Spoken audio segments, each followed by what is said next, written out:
नमस्कार। आप सुन रहे हैं द बॉलीवुड रेडियो और मैं हूं आपके साथ आकाश।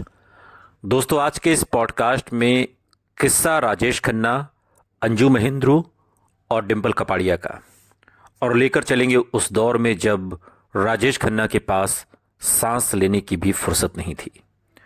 राजेश खन्ना अपनी फिल्मों की शूटिंग में बहुत व्यस्त हो गए थे। वो रोज देर रात घर लौटते और उनकी गैरहाजिरी में घर पर आने वाले फोन कॉल रिसीव करके उन्हें एक नोटबुक में लिखने का काम प्रशांत रॉय का था, जो राजेश खन्ना के करीबी थे और घर का सारा काम देखते थे। शाम को वो राजेश खन्ना को हर कॉल के बारे में बताते थे। प्रशांत को आज भी याद है बात के दिनों में जब वो एक इंटरव्यू में कहते हैं कि काका जी का फोन नंबर 53117, ये नंबर काका जी का हुआ करता था, टेलीफोन नंबर, और तकरीबन हर मिनट पर एक कॉल आती थी। एक सुबह एक लड़की का कॉल आया और वो काका जी से बात करना चाहती थी। उसने अपना नाम डिंपल बताया। मैंने कहा काका जी तो शूट पर गए हैं। फिर 3-4 दिन तक लगातार कॉल आते रहे। वो मुझसे बहुत इज्जत से बात करती थी, मुझे प्रशांत साहब कहती थी। और एक शाम को मैंने काका जी के जो लगातार कॉल आ रही थी, काका जी से कहा मैंने कि डिंपल नाम की एक लड़की आपको रोज कॉल करके पूछती है। काका जी मुस्कुरा दिए, बोले हाँ हाँ, वो बॉबी की हीरोइन है, उसकी कॉल ठीक से अटेंड किया करो।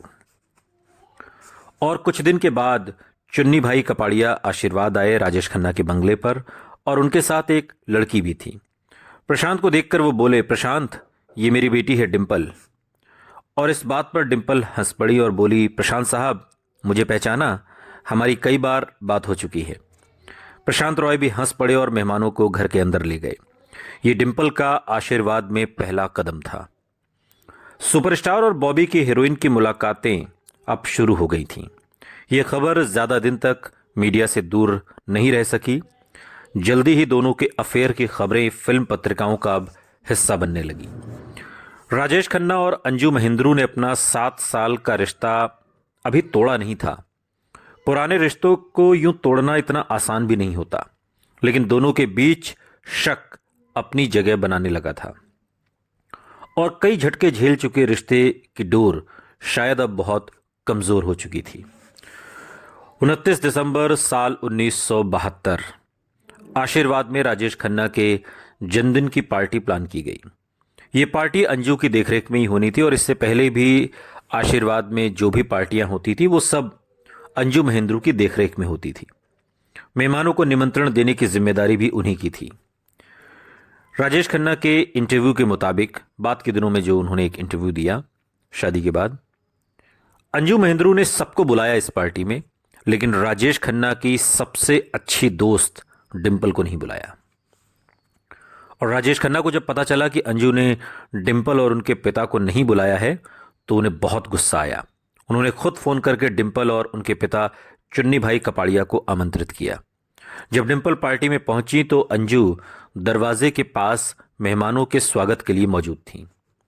दरवाजे पर खड़ी डिंपल ने कटाक्ष करते हुए पूछा अंजू से, अंजू बात के दिनों में एक इंटरव्यू में कहती भी हैं कि क्या मैं अंदर आ सकती हूं? अंजू कहती है, मैंने भी कह दिया, अगर तुम्हें पार्टी में बुलाया गया है तो अंदर आ सकती हो, अगर नहीं तो तुम वापस जा सकती हो। बात के दिनों में अंजू ने एक इंटरव्यू में उस शाम को याद करते हुए कहा।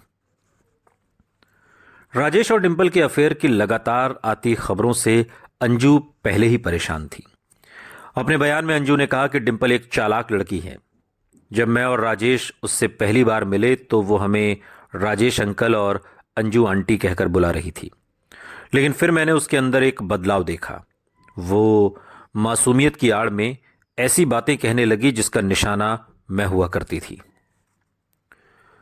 इस समय तक आते आते दिल ही दिल में राजेश खन्ना और अंजू महेंद्रू शायद ये बात पूरी तरह समझ चुके थे कि वो अब एक दूसरे के साथ अब और ज्यादा दिन तक नहीं रह सकते और ज्यादा दिन तक एक दूसरे के साथ अब निभा नहीं सकते। दोनों की जिंदगी में यह रिश्ता अपनी मियाद पूरी कर चुका था। राजेश खन्ना के शब्दों में कहें कि क्या आप टूथपेस्ट को वापस ट्यूब में डाल सकते हो? क्या आप टूटे हुए अंडे को वापस जोड़ सकते हो? क्या सेक्स के बाद कोई वापस वर्जिन हो सकता है? नहीं, इस तरह प्यार के खत्म होने के बाद आप उसे दोबारा जिंदा नहीं कर सकते।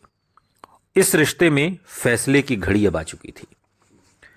राजेश खन्ना, डिंपल, उनके परिवार और अपने कुछ करीबी दोस्तों को लेकर एक रोज राजेश खन्ना खंडाला चले गए। स्टाफ के कुछ करीबी लोगों के अलावा उन्होंने इस बात की जानकारी किसी को नहीं दी। प्रशांत रॉय बाद के दिनों में एक इंटरव्यू में बताते हैं कि दरअसल राजेश खन्ना ने एक पार्टी प्लान की थी और वो इसे बेहद प्राइवेट रखना चाहते थे। जाहिर है राजेश खन्ना ने अंजू से भी ये बात छिपाई थी, लेकिन आगे जो कुछ हुआ वो बिल्कुल फिल्मी है। प्रशांत रॉय के दिमाग में उस दिन हुई घटनाएं बिल्कुल ताज़ा हैं। प्रशांत मुस्कुराते हुए एक इंटरव्यू में बताते हैं कि एक फंक्शन रखा था काका जी ने खंडाला के एल ताज होटल में, तो डिंपल, चुन्नी भाई और कई दोस्तों को एक दिन के लिए वहीं पर रुकना था। अंजू मेम साहब को इस बात की कहीं से भनक लग गई।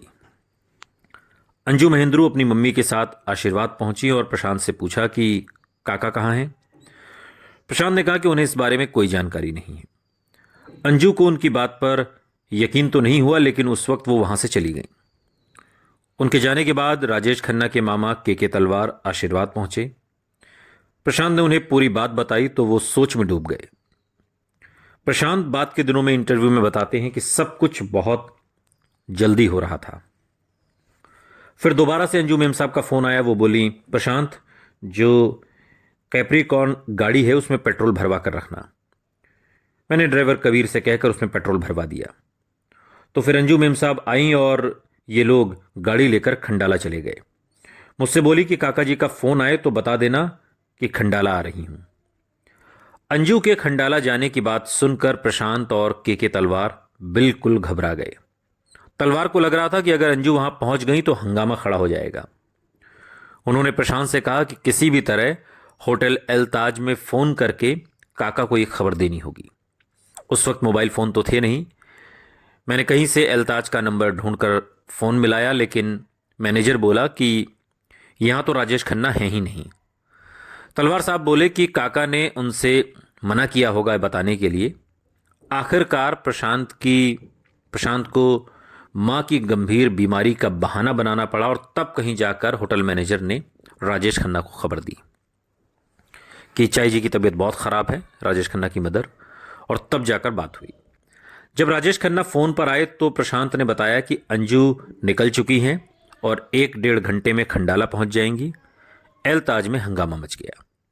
अगले 1 घंटे में राजेश खन्ना और उनके लोगों को एल ताज से एक दूसरे होटल में ट्रांसफर कर दिया गया।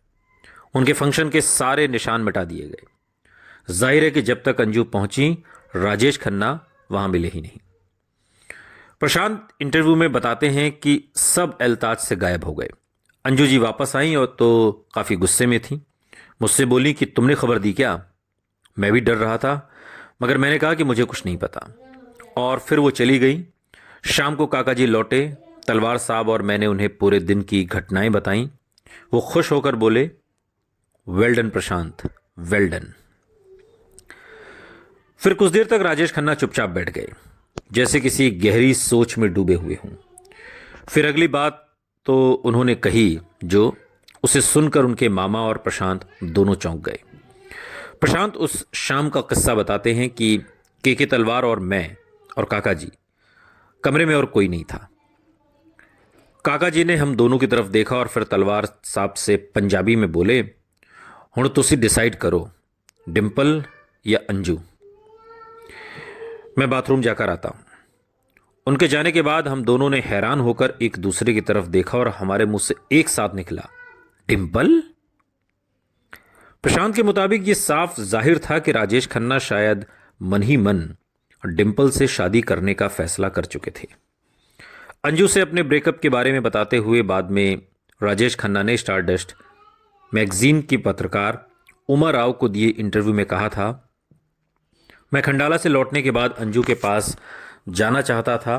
मैं उसे साफ तौर पर यह बताना चाहता था कि हमारे बीच अब सब कुछ खत्म हो चुका है।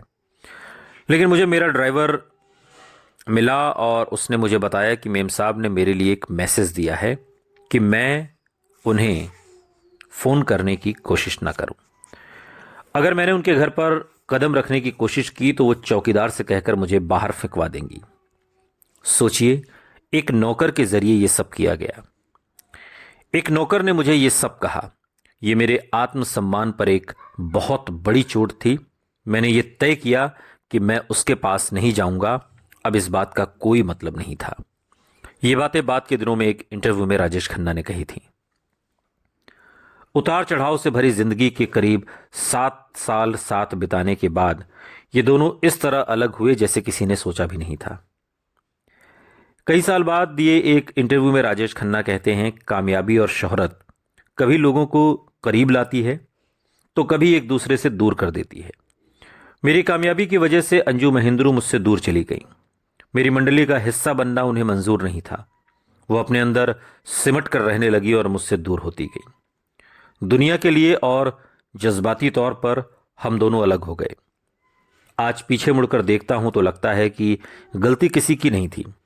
हम दोनों में से किसी ने नहीं सोचा था कि मुझे इस तरह की कामयाबी मिलेगी। हम दोनों को पता नहीं था कि इसे किस तरह संभालते हैं। मेरी सफलता मेरे अंदर नई भावनाएं और नए बदलाव लेकर आई। ये सब बहुत परेशान करने वाला था। सही मायने में हम दोनों को बैठकर बात करनी चाहिए थी और अपने कन्फ्यूजन दूर करने चाहिए थे, लेकिन हमने ऐसा नहीं किया।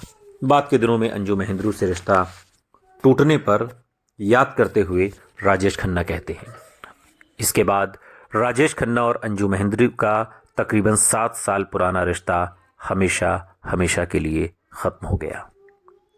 सुनते रहिए द बॉलीवुड रेडियो।